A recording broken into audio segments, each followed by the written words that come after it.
Olá pessoal, tudo bem?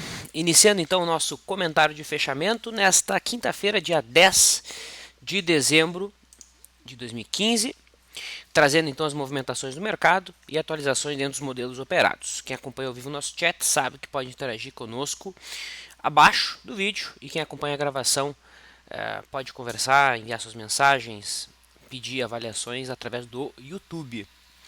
Ou também, uma terceira alternativa, né? Segunda, na realidade, para quem observa a gravação, nosso fórum, leandrostormer.com.br/fórum. Tá? Então iniciamos aí a abordagem do Ibovespa. Antes disso, vocês podem me dar um feedback de como está o áudio e o vídeo? A princípio está tudo ok, então a gente pode conversar. Legal. Então aí na tela o Ibov, hoje caindo, opa, aqui, né? Hoje caindo 1%, 0,98, após a forte movimentação altista do dia de ontem. É possível, eu estava fazendo alguns estudos aqui, né? Então acabei apagando várias linhas que eu tinha. Vou colocar novamente o nosso canalzinho de baixo, que o mercado acabou respeitando, que eu achei que o mercado não fosse respeitar, né? O índice tem como suporte objetivo agora, né? O fundo em 43,965. E ontem o mercado também marcou um fundinho um pouquinho acima, né? Em 44,445. A tendência é de baixa. As médias apontam para essa direção. A gente pode marcar as resistências aqui no gráfico de 60 minutos, né? Então aqui a resistência do Ibovespa fica na faixa dos 46.300 e logo em seguida 46.750. São as resistências aí para amanhã, para o fechamento da semana, né? A propósito, no semanal o índice vai deixando um candlezinho branco, mas nada que altere o viés, né? Completamente abaixo de todas as médias aí que a gente utiliza, né? Então essa é a avaliação do Ibov. No intraday a gente conseguiu extrair alguma coisa. O índice futuro abriu em gap de baixa, testou a linha d'água como resistência. E no mesmo candle que houve esse teste, o candle fechou abaixo da mínima do dia. Com isso, tivemos uma venda. Em seguida, o mercado acabou subindo e 2 candles após a entrada, tivemos a segunda posição. Tá? Deixa eu avisar aqui, pessoal, né? Tem gente que eu preciso avisar em texto. Segunda posição feita, aí sim, o índice convergiu para a nossa realização parcial. Então hoje conseguimos fazer uma operação onde as duas posições oferiram lucro, tanto a primeira quanto a segunda. Após isso, o high low nos tirou do trade a 1 hora da tarde, sendo que fechou às 13 horas. Então um bom dia de day trades nesta quinta-feira, dia 10. O dólar futuro, por sua vez, teve um dia de alta, né? Movimentação compradora aí no gráfico diário, porém dentro de um cenário mais lateral, né?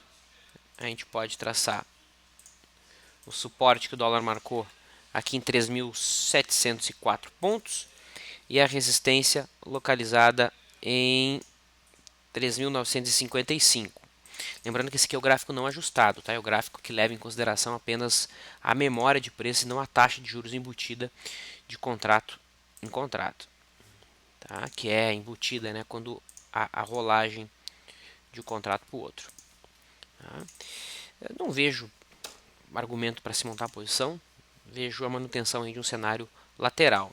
Dentro disso, o mercado pode ir até a resistência, pode vir até o suporte, as duas hipóteses têm a mesma probabilidade. Isso levando em consideração o gráfico diário, né? Se a gente olha o gráfico semanal, volta a existir o teste aqui da média móvel de 21 semanas, né? Inclusive na semana retrasada houve o teste, o mercado superou máxima, o status seria comprador de estratégias que trabalham com a correção até a média, né? Um cenário mais baixista se daria com a perda da mínima da semana branca, que seria automaticamente a perda da mínima da congestão do diário. No intraday, o dólar também gerou uma operação muito boa. Tá? A gente pode marcar aqui a linha d'água do dia, 17,45. Aí, O mercado subiu, marcou a máxima do primeiro movimento, não acionou o primeiro movimento, foi acionar algum tipo de rompimento mais tarde, o que acabou então se transformando no setup 3, que é o setup de rompimento de congestão. A realização parcial foi atingida e antes, agora há pouco, né, alguns minutos atrás, houve a virada do high low e o trade encerrado, com meia posição, mas trade lucrativo. Então, no dólar futuro, assim como no índice, conseguimos extrair alguma coisa. Um dos destaques do dia, já coloco o juro DI1F17, vai rompendo aquela congestão que a gente veio acompanhando, né? Congestão bem curtinha, que era mais fácil de ser vista no gráfico de 60 minutos. Hoje o juro rompe e abre espaço para mais altas. Se a gente observar os próximos contratos, né, os contratos mais longos não confirmaram esse rompimento.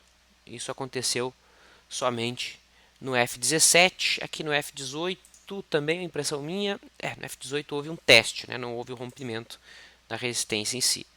Então, o ideal seria, para a gente ficar mais confiante no movimento de alta, seria que todos os contratos, né, mais líquidos aí tivessem rompido. Mas a expectativa é positiva, até prova em contrário, que se daria com os preços passando para baixo do fundo anterior aqui em 15,60. Tá? Então, um dos destaques do dia, movimento do juro futuro. O milho, por sua vez, teve um dia de alta. Quem trabalha com média móvel de 9 tem posição comprada desde a última terça-feira. Quem opera por média móvel de 21 também. Né? Quem opera por análise técnica clássica também. Houve o teste da cabeça do pivô de alta dentro de uma tendência de alta. Tá? Embora os preços sigam dentro de um canal de baixa mais longo. A expectativa é positiva. Tá? O boi BGI Z15 hoje deixou um candle vendedor, pegando na contramão aí quem entrou na compra ontem por conta da média móvel de 9 que tinha virado para cima, é obrigado a sair. Né? Lembro que a gente tinha colocado que era uma compra, mas era uma compra desconfortável, né? Compra contra as médias mais longas, embora todos os backtests que a gente fez, os melhores resultados são sem nenhum tipo de filtro. O boi, com o sinal que está sendo dado hoje, sugere queda. Tá? 145, 146 reais, melhor dizendo, é o objetivo dessa movimentação. Se perdido, suporte mencionado, 142,60. Em relação ao movimento dos ativos, a gente pode dar uma olhadinha aqui no índice do setor financeiro, né, onde tivemos uma queda, embora o índice como um todo está dentro de uma congestão. Tá? Um rompimento aqui dos 3.915 pontos é que seria o trigger para a gente poder aguardar movimentações direcionais mais importantes. Em relação aos bancos provavelmente ditos, Itaú teve uma queda dentro de congestão. Banco do Brasil, que ontem rompeu o topinho anterior, hoje não confirmou aquela barra. Né? Então eu lembro que a gente considerou a hipótese de trabalhar uma entrada aqui, mas não ficamos confortáveis pelo fato do mercado estar testando um topo anterior. Está em cima da resistência e também está dentro de uma leitura de cunha. Né? Então o mercado hoje vem para baixo, caindo aí quase 4%. E BBDC4 também tem uma queda relevante, importante. Ficar de olho na perda aqui do suporte dos 20,90. Né? Ali passa aquela LTA extremamente longa. Abaixo disso o cenário fica bem complicado para o Bradesco. Tá? BBTG, papel que vem chamando a atenção aí nas últimas semanas, né? Voltou a cair hoje, quase 10%, vai deixando um candlezinho comprador depois de 5 dias de queda consecutiva. Na última perna de queda acumulou aí 40%. É um trade contra a tendência? Olha, existe um grande afastamento em relação à média, em função da volatilidade, mas o candle não está fora da banda. Então, não montamos a entrada. Tá? Ficamos apenas observando. Tá? Forte queda aí no papel, que caiu no vácuo, né? Não tem nenhum tipo de suporte, está renovando as suas mínimas históricas. Coloco Randon, RAPT4, que vai testando uma zona de resistência, que é o fundo anterior. Consolidou o suporte em 2,45, entre 2,45 e 2,50. Vale do Rio Doce também mostrou força, né? Milagre. Hoje subindo, fechando próximo da máxima, quase 4% de alta, ainda dentro de uma tendência de baixa, sim, no diário, porém, coloquem o gráfico semanal e veja. A Vale está testando aí uma linha de referência no semanal, fora da banda de Bollinger, né, o indicador aqui que mensura a qualidade da distância dos preços em relação à média, estaria autorizando uma posição de retorno amanhã, no fechamento de sexta-feira. Então, no semanal, a sinalização que a Vale está dando é de recuperação. Vamos ver se a barra dessa semana é confirmada na semana que vem. Para fechar, Petrobras hoje caiu, né? Caiu após a alta de ontem, perdão. Se o mercado perder a mínima de ontem, o mais provável é o fechamento do gap, que fica em R$ 7,10. Ok? Antes de a gente abrir para interação, coloco que hoje é meu dia de apresentar conteúdo na semana do trader. Tá? Eu vou falar sobre uma forma que eu considero muito inteligente de utilizar a alavancagem, né? Combinando, vou provar porque que isso é interessante, como que as pessoas usualmente veem e utilizam a alavancagem, né? Vou mostrar como os grandes gestores de fundos trabalham. Tá? Então, o indivíduo que assistiu hoje meu treinamento vai aprender como o gestor de fundo opera, como o gestor de fundo controla risco. Okay? O treinamento começa às 8 e fecha aí as apresentações da semana. Okay? Amanhã será o dia de colocação em prática dos modelos que foram apresentados segunda, terça e quarta. Tá? Ao vivo, né, com o Leandro Stormer e o Bizzi apresentando sua visão de mercado e executando então o nosso famoso imersão, certo? Ainda acredito que exista espaço para inscrição, né, tanto no imersão quanto no treinamento isolado, no meu hoje. Tá? Mas fica aqui quem tiver interesse, vem no site semanadotrader.com.br buscar infos. Tá? Então começa às 20 horas a minha apresentação. Deixa eu só responder aqui o Mário Pisani, né? Ele diz: Vlad, sabe dizer se o curso de amanhã da Semana do Trader vai ficar gravado? Sim. Todas as apresentações ficam gravadas para os alunos, Mário. Tá? Então quem não puder acessar, acompanhar as aulas junto, vai poder ver isso no momento que melhor lhe agrada. Feito isso, a gente pode conversar e trocar uma ideia com os alunos. Eu começo aqui respondendo o Paulo, que pediu uma avaliação da Vale, né? Na realidade, ele coloca se valeria uma entrada na opção na Vale I70. O James, né, diz que a Vale vai ficando bonita no semanal, seria legal comprar hoje. A Vale costuma fazer fortes gaps e pode estar esticada no rompimento candle semanal.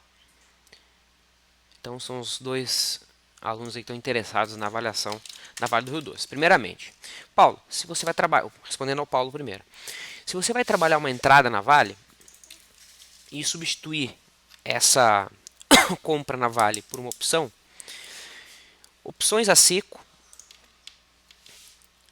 melhor substituem trades no papel quando a tua expectativa de movimentação, seja de alta ou baixa, né? Se for de baixa, você estaria comprando uma put, seja curta.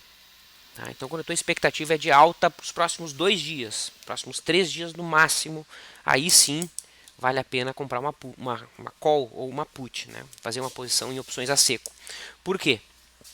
Quando a gente compra uma opção, nós temos a variável tempo contra nós. Então, cada dia que passa, o comprador de opção está fadado a perder dinheiro. Tá? Se o mercado não sobe rápido, além do tempo passar e você ter uma variável contra você que é o tempo, a volatilidade diminui. E a volatilidade diminuindo para o comprador de opção também é representado como um loss. Ou seja, então você tem que acertar um movimento na veia para valer a pena comprar a opção a seco. Você tem que acertar praticamente o dia que o mercado vai explodir e que esse movimento seja amplo, para que a opção engorde e que compense a passagem do tempo. Consegue entender? Então, eu não costumo sugerir compra de opção a seco justamente por causa disso, porque é muito difícil acertar o da mosca, entendeu? É muito difícil. E você tem que acertar, né? Porque senão você vai estar pagando tempo e vai estar perdendo pela diminuição da vol. Então, existem outras estratégias, né? E essas estratégias eu vou estar apresentando também hoje no curso, né, que faz parte da Semana do Trader. Tá? Que é uma maneira bem eficiente, principalmente na compra, né, de substituir a compra no papel. Eu vou colocar hoje que mistura call e put. E no semanal, agora sim, botando o gráfico novamente, eu vejo esse sinal com olhos compradores, James, tá? Mas eu vou fazer a posição amanhã, tá? Ou segunda-feira. Na realidade, amanhã eu não vou estar aí, né? Eu tenho um compromisso amanhã e não vou poder estar à disposição para acompanhar o mercado, tá? Principalmente por isso que a imersão vai ser com o Leandro Bizzi Stormer, tá? Mas eu vou fazer a posição na segunda-feira se a máxima dessa semana for superada. Como é para ser uma posição longa, né, de recuperação de algumas semanas, não vai ser o gap que vai atrapalhar. Mas eu planejo fazer uma trava de alta com put, James, na semana que vem, na segunda-feira, na Vale. Tá? Quando o papel tem tendência de baixa, operar contra esse movimento é muito arriscado, muito mais arriscado. Então, quanto maior forem os sinais de confirmação, melhor. Quanto mais chato você for, melhor. Tá? O Doug também tinha questionado, não tinha visto aqui, o Doug tinha questionado sobre a Vale, né? A grande questão é que no semanal o papel vai deixando sinal de exaustão. E no diário, qualquer mínima perdida é venda, né? Então, por exemplo, se amanhã o mercado deixar um candle preto, aqui vai chamar vendedor. Né? Deixar um candle preto em cima da média, segunda-feira no diário vai ser venda. E no semanal, se superar a máxima, vai estopar quem vendeu na sexta, né? E vai acionar compra pelo gráfico semanal. Então, por isso que eu prefiro aguardar. Justamente por isso. Tá? Feito, Mário. Tudo ficará gravado. Tá? Então, muito bem. O Vilas pede a avaliação de Rapt 4. Então, vamos dar uma olhadinha aqui no gráfico da Rapt. Então, a Rapt no diário vem zigue-zagueando para baixo, né? Zigue-zagues descendentes a favor das médias. Então, todas as médias aí apontando para baixo. Tá? E hoje ela vai testando uma zona de resistência, que é a faixa aí dos 2,65. 2,65. Qualquer candle preto aqui é venda, tá? No diário. O problema vai de cada um, né? O problema é o seguinte, que no semanal, se amanhã o mercado seguir em alta, o mercado fecha com candle branco, né? E deixa desconfortável. É sempre ruim montar uma compra, um trade contra a direção do gráfico semanal. Até porque no semanal aqui o movimento da Gerdau lembra uma cunha, né? Vamos tirar todas essas linhas aqui. Lembra ou não lembra uma cunha? Uma cunha de baixa que tem implicações altistas. É um afunilamento de preço. E cunha costuma acontecer na onda 5, né? 1, 2, 3, 4. Olha, 1, 2, 3, 4. 1, 2, 3, 4. Seria 5 da 5. Tá? Então, eu confesso que eu não fico muito tranquilo de buscar uma venda aqui na Gerdau, apesar de a tendência ser de baixa no gráfico diário. Por quê? Porque se eu avaliar o gráfico semanal, eu começo a ver sinais de reversão. Ó, tanto no ajustado quanto no não ajustado, a figura é a mesma. Muito bem. Seguindo, o Leandro pede a avaliação de Klabin. Klabin 11. Klabin 11. Hoje a Klabin gerou uma operação dentro de um modelo que eu tenho operado aí há praticamente 6 meses na conta real. Então eu estou fazendo... Estou criando histórico, né? Operando na conta real os modelos de long e short por cointegração. E hoje ela gerou venda de Klabin, não, era compra de Klabin e venda de Sabesp. É um par que, não, pelo nome assim, faz menor sentido, né? Mas aconteceu. Tá? Deixa eu ver se eu mostro aqui para vocês.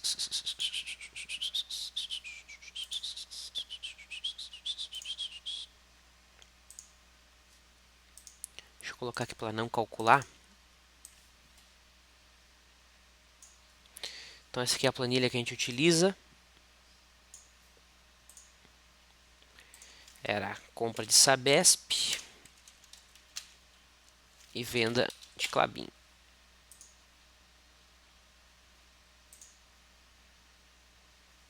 Não, era o contrário. Não, tá certo, isso aí. Era compra de Sabesp.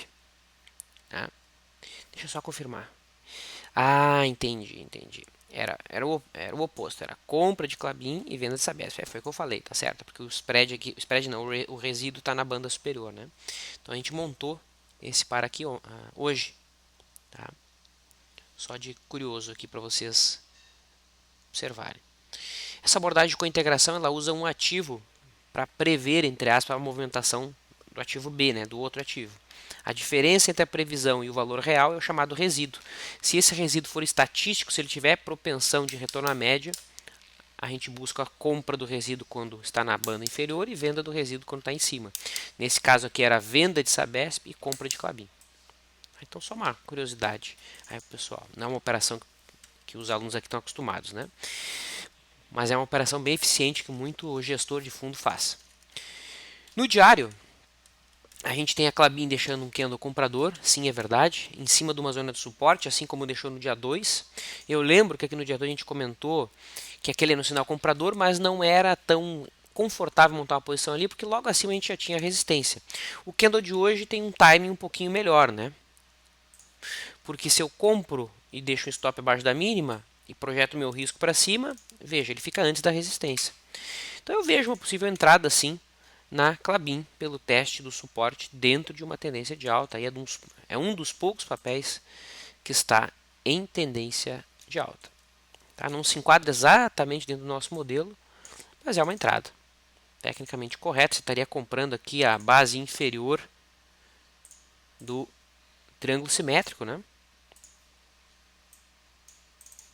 Que começa a se formar nos 60 minutos e já estaria formado pelo menos um teste da linha de referência superior aqui seria esperado, né?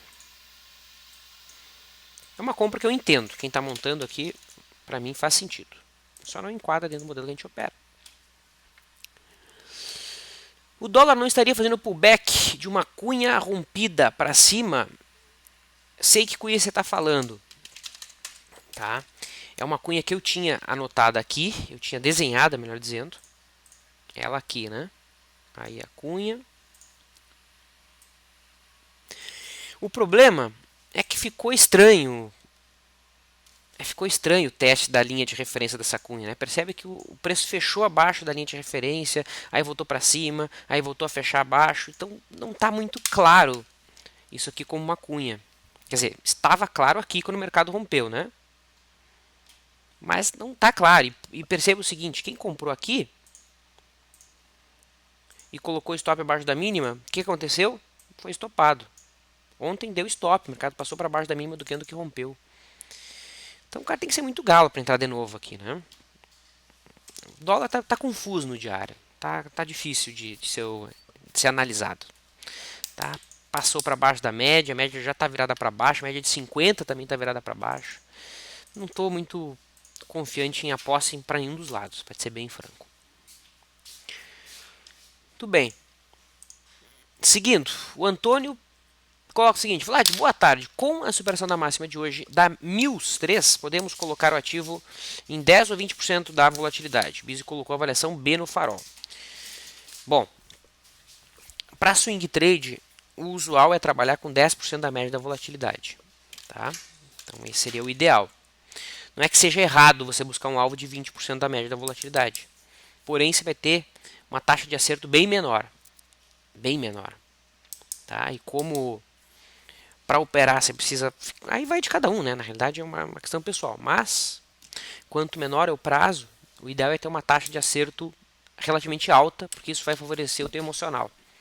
Né? Então é muito difícil operar num prazo bem curto e ter uma taxa de acerto baixa.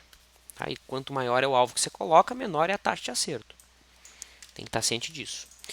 Entendo sim que houve uma entrada aqui de retorno à média. Tá? O índice de afastamento em relação à volatilidade estava grande.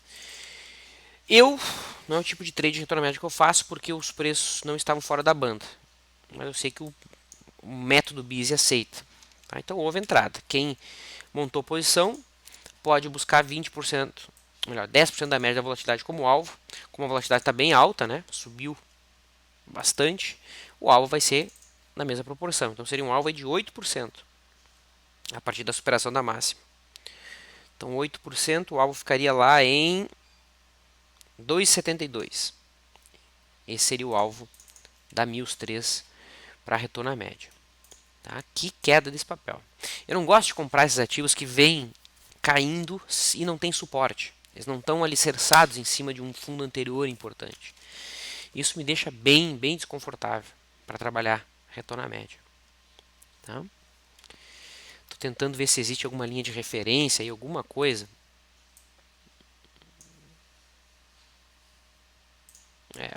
Até aqui respeitou essa linha de referência. Tá?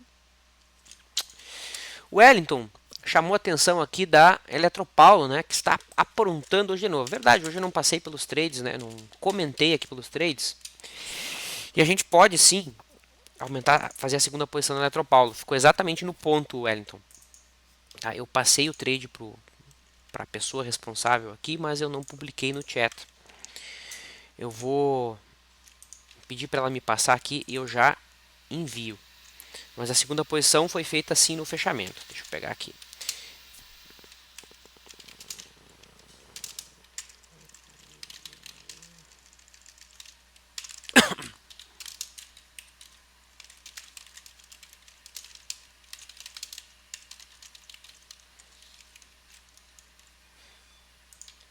Só estou aguardando aqui e já envio. Pronto. Então tá aí. Tá? Então a Eletropaulo gerou sim a segunda posição. A primeira posição foi feita aqui no dia 10 e a segunda feita hoje no leilão de fechamento. Só esqueci de passar aqui em tempo hábil. Passei para a pessoa que me ajuda a acompanhar as operações, mas não passei para vocês. Desculpa. O Max diz o seguinte. Na verdade, ele pediu para o Bizi, mas eu respondo sem problema. BBDC parece que quer perder o suporte. O que você acha, Bizi? Mas eu vou dar uma admitida aqui e vou responder. Eu espero perder o suporte. Tá? Se perder, eu faço uma venda. Tá? O viés é baixista, até porque é válido interpretar isso aqui como um triângulo descendente. E se o mercado perder essa zona de suporte, eu acredito que vem uma queda rápida. Acredito que seria argumento para se buscar uma compra a seco aí de put. Porque o papel estaria perdendo uma LTA de longo prazo, que é essa LTA aí. Ó. Estão cientes dessa LTA? Né?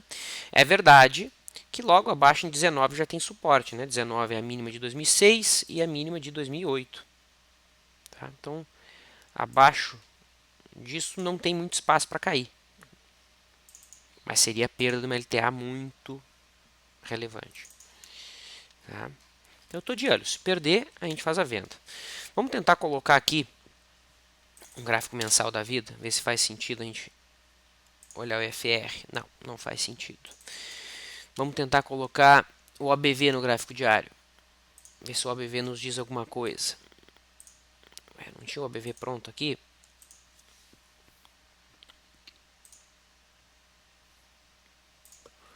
Vamos colocar o ABV. Não, colocar a acumulação de distribuição. E colocar o ABV. Ó, percebe o seguinte. A acumulação de distribuição ainda não perdeu o seu suporte. E o ABV já perdeu e perdeu há tempos, né? Então, pelo ABV, a expectativa seria que o mercado perdesse o fundo. Pela acumulação de distribuição, a expectativa seria que o mercado mantivesse o fundo intacto. Ou seja, a gente não tem nenhum dos indicadores de volume aí concordando, né? O que torna a avaliação ainda mais difícil, mais complexa.